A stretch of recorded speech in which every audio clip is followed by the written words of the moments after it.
Trident का stock आने वाले 4 से 6 क्वार्टर के अंदर अपने लोअर लेवल से लगभग 3 गुना का रिटर्न आपको दे सकता है। और देखा जाए तो ट्राइडेंट ने मार्च के बाद से इस फाइनेंशियल ईयर में लगभग अब तक 50% का रिटर्न दे दिया है।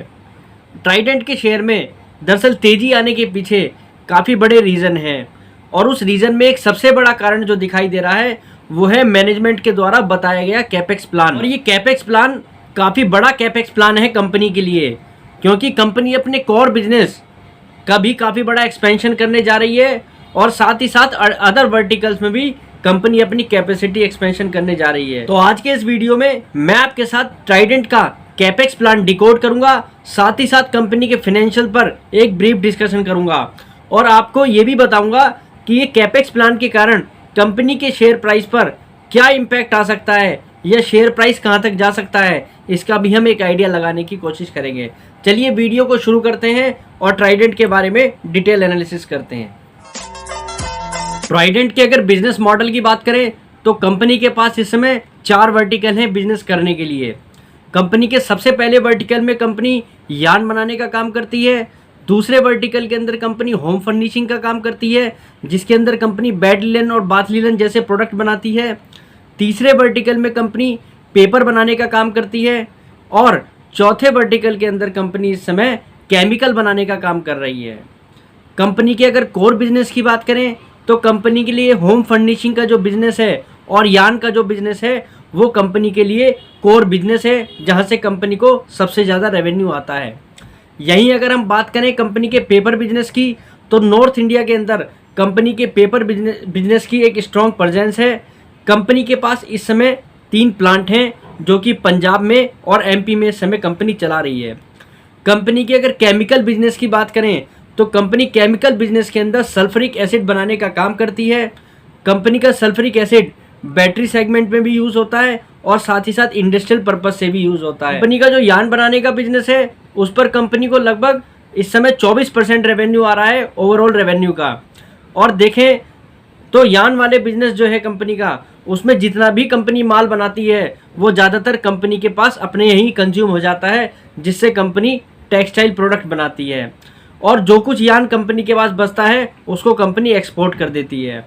यहीं अगर हम बात करें कंपनी के टेक्सटाइल बिजनेस की, जिसके अंदर company bed linen bath linen जैसे प्रोडक्ट इस समय बना रही है, कंपनी उन प्रोडक्ट्स को एक्सपोर्ट करती है।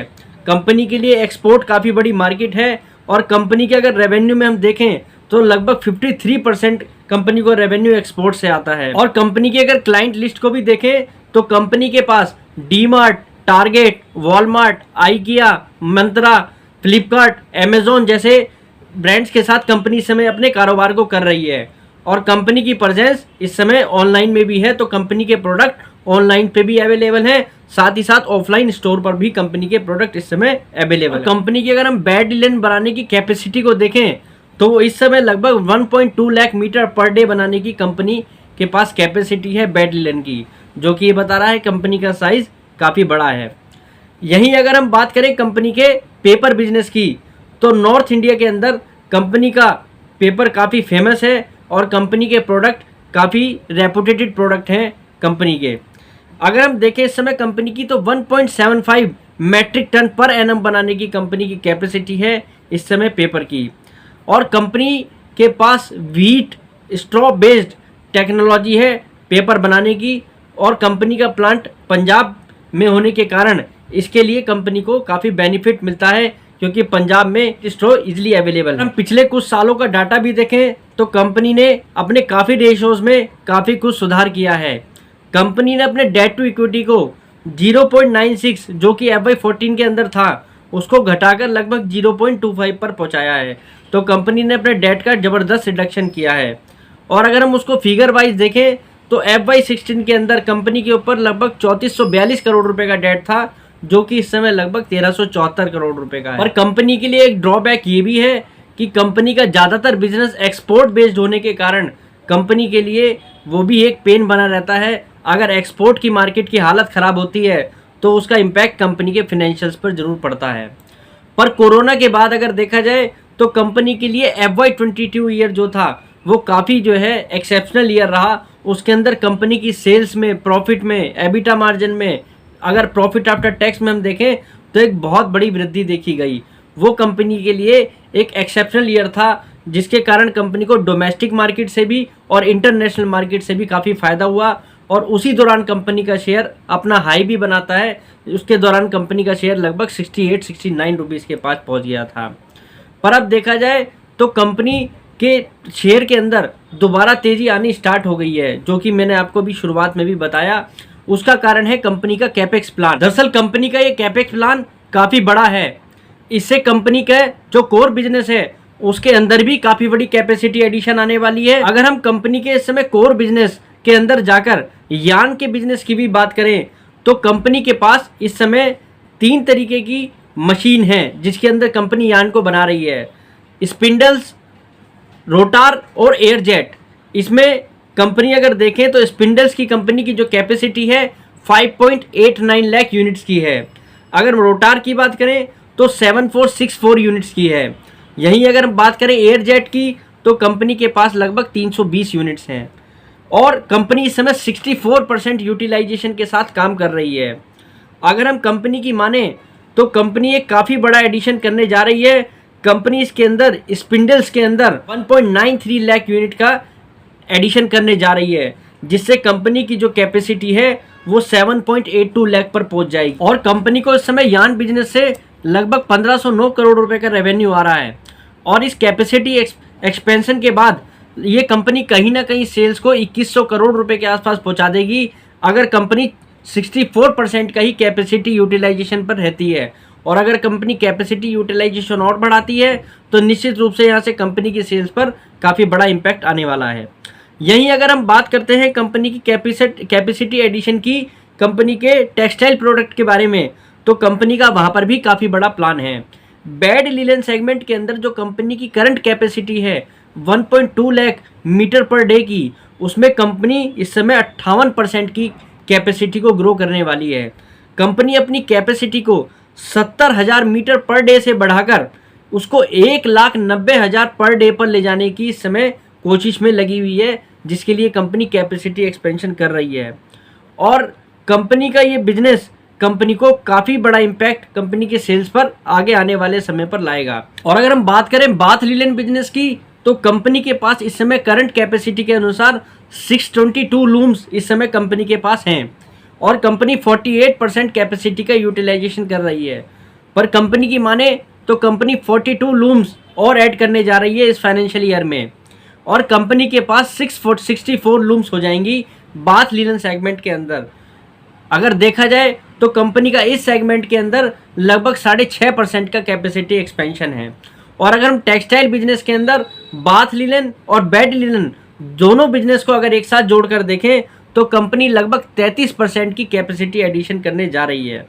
इस केस में अगर कंपनी जो करंट कैपेसिटी है, जो कंपनी का करंट कैपेसिटी यूटिलाइजेशन है, उसके हिसाब से अगर हम देखें तो कंपनी अपनी सेल्स को 3460 करोड़ रुपए से ग्रो करके लगभग 4600 करोड़ रुपीस के आसपास पहुंचा सकती है। कैपेसिटी एक्सपेंशन कंपनी के लिए सितंबर में आने वाला है कंपनी के अनुसार, तो जिसका इम्पैक्ट कंपनी के सेल्स पर जल्दी आपको दिखाई देगा। और यही कारण है बाजार इसकी असेसमेंट करके अब इस शेयर में तेज़ी बना रहा है, क्योंकि बाजार को सीधा सीधा दिख रहा है कि आने वाले समय के अंदर ये कंपनी अपनी सेल्स को इस समय 8,000 करोड़ रुपए के आसपास पहुंचा सकती है, जो कि अगर करंट फाइनेंशियल ईयर FY23 के अंदर देखें लगभग 6300 करोड़ रुपए की है। तो कंपनी के सेल्स पर यहाँ पर एक ज़बरदस्त ग्रोथ दिखाई दे रही है। अगर हम कंपनी के प्रॉफिट की FY23 के हिसाब से ही बात करें, जिस मार्जिन पे कंपनी काम कर रही थी FY23 के अंदर, तो ये कंपनी अपने प्रॉफिट को 600 करोड़ रुपए के आसपास पहुंचा सकती है, जिससे कंपनी का EPS लगभग ₹1.25 के पास पहुंच सकता है। और अगर हम बात करें कंपनी के FY22 ईयर की, जहां पर कंपनी को काफ़ी अच्छा प्रॉफिट ऑफ मार्जिन भी आया था और पैट भी कंपनी का काफ़ी अच्छा था, तो कंपनी अगर उस मार्जिन को अचीव करती है तो कंपनी यहां से लगभग 850 करोड़ रुपए का प्रॉफिट दिखा सकती है, जिसके तहत कंपनी का EPS 1.70 के आसपास पहुंच सकता है। और कंपनी का मानना ये भी है कि जिस तरीके से फ्यूल की कॉस्टिंग कंपनी के लिए कम हुई है या कंपनी के लिए लॉजिस्टिक कॉस्टिंग कम हुई है, तो कंपनी को इसका बेनिफिट आगे ज़रूर मिलना चाहिए। तो कंपनी को कहीं ना कहीं ये लग रहा है कि कंपनी का मार्जिन भी एक्सपेंशन होगा। और सच बात ये भी है, अगर हम कंपनी के मार्जिन को देखें तो कंपनी का मार्जिन कंपनी के बिजनेस साइकिल के अकॉर्डिंग इस समय लोअर साइड पर है, और जो कि ये भी बता रहा है कि कंपनी के आने वाले समय में मार्जिन एक्सपेंशन हो सकता है। और अगर यही बात करें कंपनी की कैपेसिटी यूटिलाइजेशन को लेकर, अगर कंपनी अपनी कैपेसिटी यूटिलाइजेशन को बढ़ाती है तो कंपनी की सेल्स अभी और भी बढ़ने के चांसेस हैं। अगर हम बात करें कंपनी की FY22 ईयर के अंदर, तो कंपनी ने जो 68 रुपीज़ का हाई बनाया था, उस समय कंपनी की मार्केट कैप लगभग 34,680 करोड़ रुपए की थी, और कंपनी की लगभग जो प्रॉफिट देखें वो लगभग 833 करोड़ रुपए का था। तो अगर हम कंपनी के प्रॉफिट पर मार्केट कैप को देखें तो कंपनी को बाजार उस समय लगभग 42 के मल्टीपल पे काम करा रहा था कंपनी के प्रॉफिट के अकॉर्डिंग। और अगर हम देखें जिस तरीके से अब कंपनी का कैपेसिटी एक्सपेंशन होने के बाद जो लग रहा है कि जिस तरीके से कंपनी अगले फाइनेंशियल ईयर के अंदर लगभग यहाँ से जो है अपनी सेल्स को 8,000 करोड़ के आसपास पहुँचाकर उस पर 850 करोड़ रुपए का प्रॉफिट दिखा सकती है, तो वो तो कहीं ना कहीं ये बता रहा है कि कंपनी अपने पिछले हाई 68 रुपीज़ को क्रॉस करके लगभग 72 रुपीज़ के आसपास जा सकती है। कहने का मतलब यहाँ पर ये निकलता है कि ट्राइडेंट का शेयर आने वाले समय में एक अच्छी बड़ी तेज़ी दिखा सकता है। ट्राइडेंट का शेयर जो करंट प्राइस इस समय जो 40 रुपये के आसपास भी है, यहाँ से भी कंपनी के शेयर में एक आने वाले समय में लगभग 80% की तेज़ी और देखी जा सकती है। और जिन लोगों ने ट्राइडेंट के शेयर को लिया हुआ है तो उन लोगों को खासकर ट्राइडेंट के फिनेंशियल्स पर ध्यान रखना है और ट्राइडेंट की कैपेसिटी एक्सपेंशन पर ध्यान रखना है। ट्राइडेंट का ये कैपेक्स प्लान काफ़ी बड़ा है, जिसके तहत कंपनी का आने वाले समय में कुछ डेट भी बढ़ सकता है। तो आप लोगों को कंपनी के ऊपर रेगुलर नज़र बनाकर ही रखनी है और इन्वेस्टेड रहना है, जिसके कारण आपको एक अच्छा रिटर्न लाने में काफ़ी मदद मिलेगी। और एक बात आप लोगों से और कहना चाहूँगा कि ट्राइडेंट को लेकर मैंने कुछ वीडियोज़ नेट पर देखी, उसमें ट्राइडेंट का 500 रुपये तक टारगेट बताया जा रहा है। देखिए, प्रैक्टिकल बात करके फ़ायदा है। जो मैंने आपको ये कैपेक्स प्लान बताया है ये एक प्रैक्टिकल बात है, इसको कंपनी ने लिख कर दिया हुआ है अपनी प्रेजेंटेशन में। तो कंपनी जो लिख कर दे रही है उसी के बेसिस पे अनुमान लगा के हमें फ़ायदा है, अगर हमें रिटर्न एक अच्छा बनाना है तो। बाकी एज्यूम करने के लिए तो हम 1000 रुपये का भी टारगेट एज्यूम कर सकते हैं। और मेरा आप लोगों को बताने का सिर्फ यही कारण है कि बी प्रैक्टिकल होके अगर आप सोचेंगे तो शायद मार्केट आपको सोचने से ज़्यादा रिटर्न दे देगी। उम्मीद करता हूँ ट्राइडेंट का ये एनालिसिस काफ़ी कुछ आपके लिए क्रिस्टल क्लियर होगा। अगर वीडियो अच्छी लगे तो लाइक कर देना, चैनल को सब्सक्राइब कर लेना, क्योंकि आपके लाइक हमारे लिए काफ़ी कीमती है। नमस्कार।